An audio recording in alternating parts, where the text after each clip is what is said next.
अब बैठ जाओ, बैठे रहो, 10 मिनट और लेंगे आपका। इसमें जैसा हमने समझा अभी बात ध्यान, अब यहाँ पर हम आपको बताने जा रहे हैं कि ध्यान करने के पहले हमें हमारा ध्यान मन क्यों नहीं लगता। क्या कारण है कि हमारा मन, जब हम ध्यान करने बैठते हैं तो हमारा मन नहीं लगता। अब इसके कारणों पर हम विचार करते हैं, 10 मिनट तक हम विचार करेंगे या जो भी। तो पहला कारण यह है कि इसके मूल जो जड़ हैं, यह मन, हमारा मन, बुद्धि और चित्त है। मन, बुद्धि और चित्त। अहंकार भी आता है क्योंकि मैं और मेरा करने वाला, तू तेरा करने वाला, तुम्हारा तुम्हारा करने वाला, अहंकार होता है। लेकिन विशेष रूप से मन, बुद्धि और क्या है, चित्त। यदि हमारा तादात्म्य जिस वस्तु को हम देखते हैं, क्योंकि विषयों का बोध, ज्ञान हमें इस नेत्र रूपी जो ज्ञानेंद्रिय है, या श्रोत रूपी जो ज्ञानेंद्रिय है, या तीसरा होता है आपका जो उसकी याददाश्त आपके मस्तिष्क में पड़ा हुआ है, अंतःकरण में पड़ा हुआ है, या आपका अनुभव, इन्हीं से होता है। पिछला पीछे कोई चीज होगा, चाहे आप कोई भी शुक्र ले लो, आपने अच्छा रसमलाई खाया, या अच्छा खीर खाया, या बहुत अच्छी किसी चीज की सब्जी खाई, तो उसका जो भोग किया, उसका संस्कार आपके अंतःकरण में पड़ जाता। कहाँ जाता है? वह चित्त में पड़ जाता। तो जो अनुभव है आपका पहले का, वह भी आपके वह साधना में, ध्यान में बाधक है। जो सुन करके कि अमुक वस्तु बहुत श्रेष्ठ है, तो आपका मन कर जाता है, चलो फिर उसको देखना चाहिए, उसको लेना चाहिए, उसका अनुभव करना चाहिए। हाँ, देखा हुआ है स्वयं तो भाई वह तो बहुत सुंदर है, चाहे वह स्त्री है, चाहे कोई पुष्प है, चाहे कोई चिड़िया है, तो वह हमें चाहिए।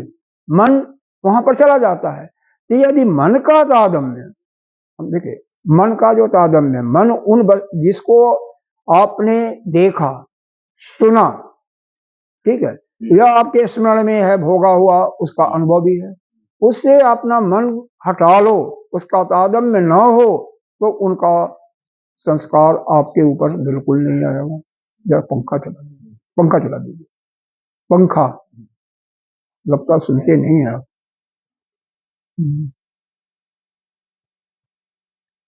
दूसरा, हाँ बस ठीक हो जाइए। तो उनका संस्कार आपके ऊपर नहीं पड़ेगा, समझ गए ना। तो पहला हो गया कि मन में जो संकल्प विकल्प आते हैं किसी वस्तु के साथ, जब हमारा इन कारणों से, कौन से कारण से, जो अभी बताया गया, उसको आपने इंद्रियों से देखा, सुना, या आपके स्मृति में है, या अनुभव में है, तो इसलिए उनका आपका तादात्म्य अगर है तभी जाकर के होता। तादात्म्य हटा लीजिए तो खत्म हुआ। जो मन में पहले से भरा पड़ा है, उसको हटाने के लिए यहाँ पर कुछ योग का हमें सहारा लेना चाहिए। जो कहते हैं कठिन प्राणायाम, जैसे जिसमें सांसों को बारंबार निकालना होता है, चाहे वह भस्त्रिका प्राणायाम हो, चाहे वह कपाल भाती प्राणायाम हो, चाहे सोहम के रूप से जो प्राणायाम श्री श्री रविशंकर जी कराते हैं, उनको निकाल करके हम मन का तादात्म्य बाह्य वस्तुओं से खत्म करते हैं। क्योंकि बाह्य वस्तुओं से हमारा तादात्म्य खत्म होना ही चाहिए। अंदर जो है उसको भी निकाल करके फेंक देना चाहिए। आप किसी चीज को पढ़ने आते हैं, अगर पहले का जो ज्ञान है उसको निकालेंगे नहीं, तो जो समझाया जाएगा वो आपको ग्राह्य नहीं होगा, वो आपको समझ में नहीं आएगा। इसीलिए सबको हटा दीजिए, वही सोचते रहेंगे, हटा दीजिए।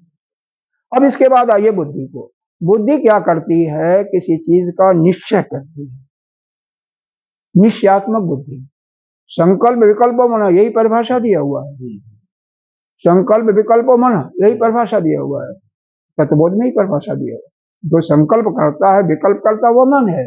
और जो किसी चीज का 2 विकल्प हो गए, 3 विकल्प हो गए, उसका निर्णय करता है, उसको बुद्धि कहते हैं। अब मान लीजिए कैसे विकल्प होते हैं। मान लो आपको मकान बनाना है, 1000 गज जमीन आपको मिल गई है। पहले तो जमीन खरीदने के पहले होगा हम अमुक शहर में बनाए या अपने होम टाउन में बनाए, कहाँ बनाए, ये दो विकल्प हो गए ना। तो उसमें से निर्णय लेगा आपकी बुद्धि कि नहीं आप जहाँ रहते हो यही बनाओ। अब यहाँ पर बनाओगे तो फिर ये होगा जहाँ यहाँ पर जमीन लेने के लिए फिर कहाँ लूँ, वही में लूँ या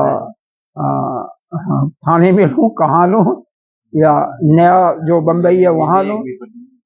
हाँ, तो अब उसमें देखा जाएगा रेट कहाँ पर क्या है, वहाँ पर आने जाने की सुविधा क्या है, इन सभी चीजों को लेकर के वो निर्णय कौन करेगा, बुद्धि करेगी। तो बुद्धि निश्चयात्मक बुद्धि है। फिर उसके बाद कैसे कमरे होंगे, सब सारा निर्णय इसी प्रकार से होता है, बुद्धि निश्चयात्मक करके निर्णय लेती है। अब प्रश्न ये आता है,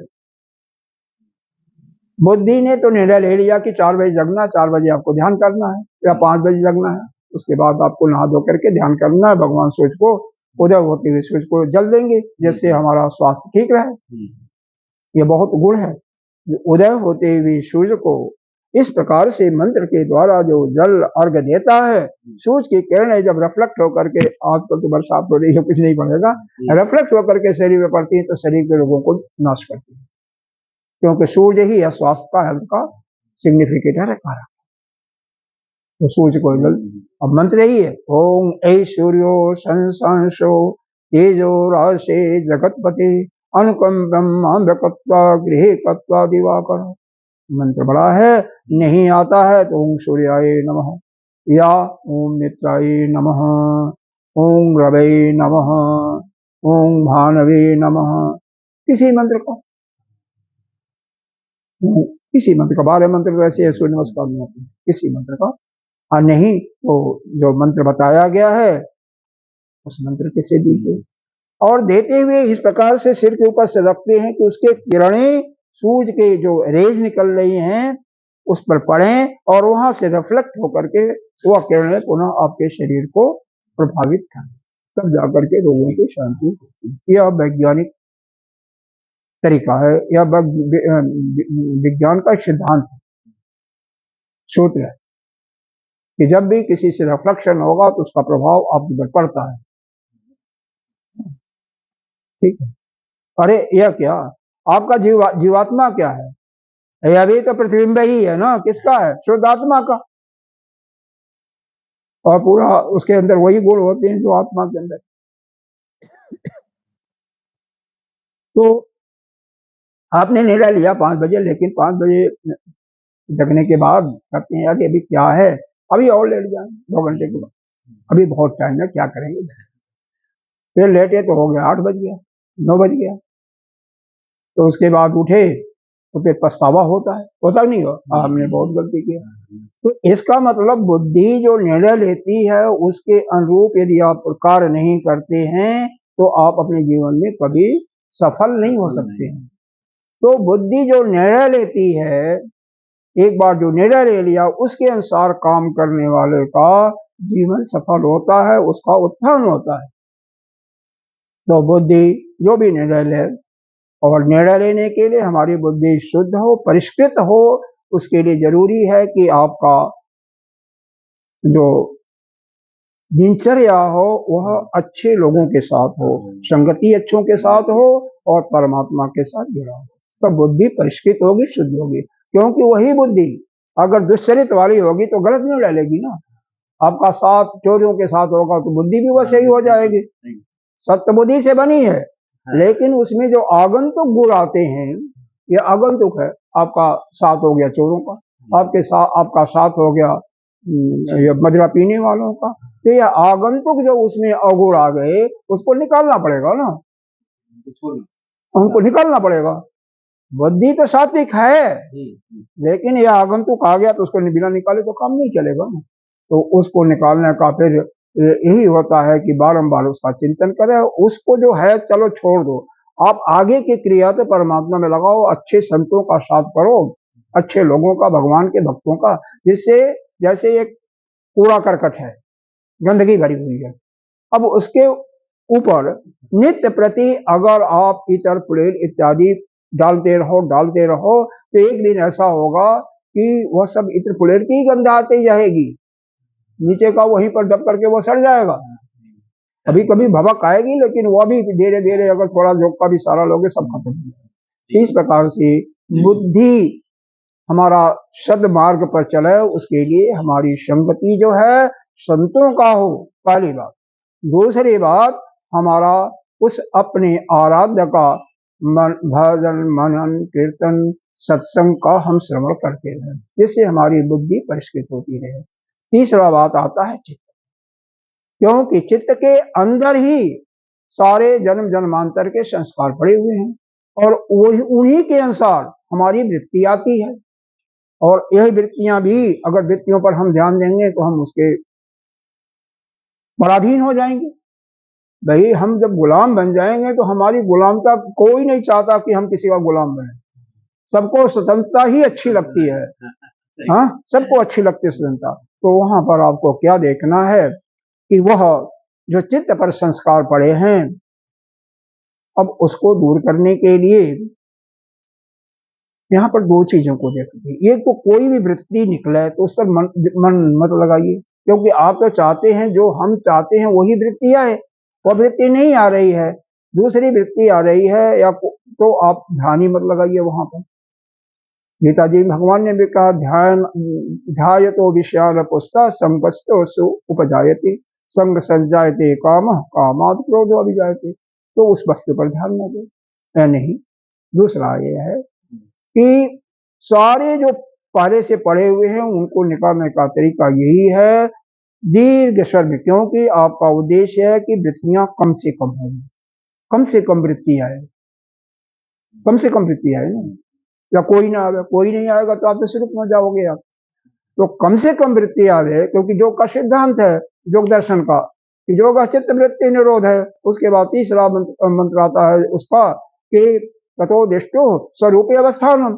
अगर ऐसा हो जाता है तो वो अपने स्वरूप में स्थित हो जाता है, तो वृत्तियां बिल्कुल शांत हो जाती हैं, निवृत्त हो जाती हैं। तो उसके लिए क्या जरूरी है, आप दीर्घ स्वर्ग में ओम का उच्चारण कीजिए।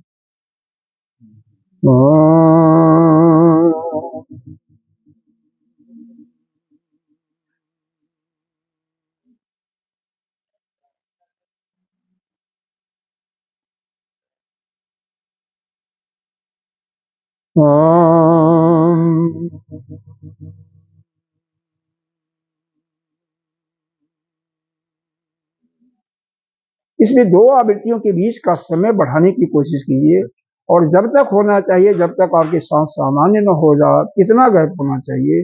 दूसरा चीज यह है कि उस दरमियान में, उस बीच के समय में कोई भी वृत्ति ना आए, और धीरे धीरे उस अवधि को बढ़ाना है। जैसे वृत्ति अगर शुरू होती है तैसे आप फिर उच्चारण शुरू कर दीजिए। इस प्रकार से पहले 3 बार, कुछ दिनों के बाद 5 बार, फिर महीने 2 महीने के बाद 7 बार, 11 बार, 21, इतना उच्चारण कीजिए कि वह जो पीरियड है दो वृत्तियों के बीच का, वह बढ़ते हुए मिनटों तक आ जाए। 2 मिनट 3 आ सकता है, आता है, आता नहीं होता तो कैसे लोग ध्यान के चरण से निकल जाते हैं। इस प्रकार से करके आप चित्त को भी परिष्कृत कर सकते हैं। चित्त को, वह परिष्कृत चित्त जो है फिर उसी परमात्मा में ही रमण करने लगे, या वहां से भी हटाते हुए अपने आत्म स्वरूप में लगा दीजिए ना। और जब चित्त आत्म रूप में हो जाएगा, आत्म स्वरूप में हो जाएगा, तो आपका कल्याण हो जाएगा। इस प्रकार से मन, बुद्धि और चित्त तीनों को परिष्कृत करके, शुद्ध करके, और तीनों के माध्यम से उनके जो विकार हैं उनको हटा करके, जैसा कि बताया गया है, तो आपका मन अगर ऐसा कर देंगे तो निश्चित ही बैठते ही सेकंडों में, मिनटों में आप ध्यान के परम सीमा पर, यानी परम गहराई में आप पहुंच जाएंगे, और आपका वहीं से कल्याण हो जाएगा, और आप स्वरूप में आप स्थित होकर के आनंद ही आनंद का भोग करेंगे। ओम शांति शांति शांति। ओम पूर्णमिदः पूर्णमिदं पूर्णात् पूर्णमुदच्यते पूर्णस्य पूर्णमादाय पूर्णमेवावशिष्यते। ओम शांति शांति।